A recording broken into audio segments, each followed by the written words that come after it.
Assalamualaikum warahmatullahi wabarakatuh. Perkenalkan, nama orang Muhammad Ramadan. Perkenalkan, nama Abdi Muhammad Ridwan Nugraha. Nama Abdi Asep Sekolo. Perkenalkan, nama Abdi Irwan Maulana. Tina Di kelas 12 MIPA.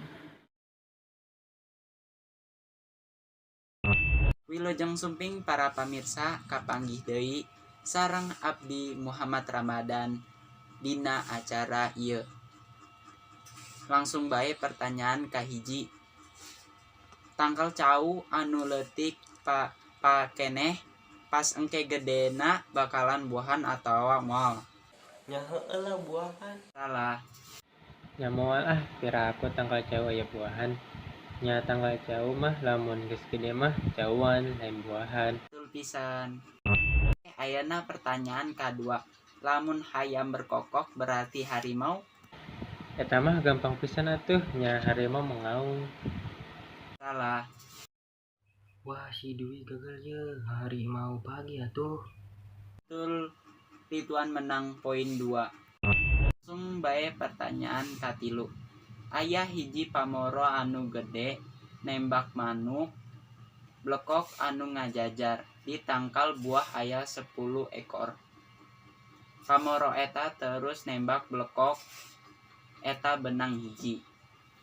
Blekok nu ngajajar di tangkal tadi sesa baraha? Nya sesa 9 lah tuh Salah. Oh, salah geuning. Lamun blekokna ditembak hiji, nya berarti blekokna sisa 0. Da anu blekok lainna lah hiberan ruaseun. Da kudu sora tembakan eta. Betul, Irwan menang poin 2. Asep menang 2 sareng Ridwan. Pertanyaan kaopat.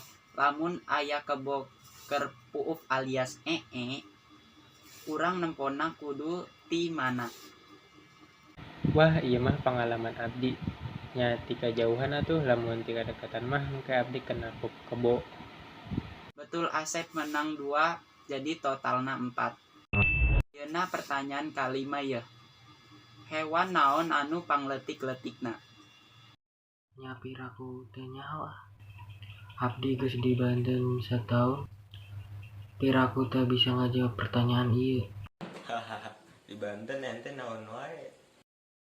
Mulungan aku Aya wae mane mah tuh. Jawabanna incuna bakteri. Betul, Ridwan menang poin 2 deui.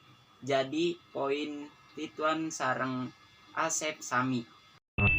Ari dicekel mah empuk pak pelaya, tapi lamun ditakol mah sasadana panggumprang. Tah, ieu mah gampang.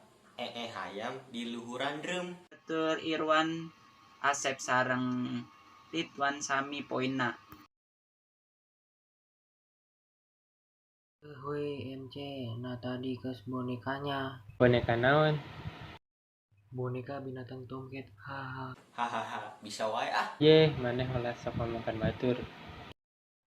Hehehe, cuman heureuy. Oke, ayeuna babak penentuan ya. Saha anu menang? Pertanyaanna, saha ngaran bapak kuring? Oh, pertanyaan nakis geuning. Lamun ngaran Rama Tongket berarti nama bapakna Opes Tongket. Irwan menang.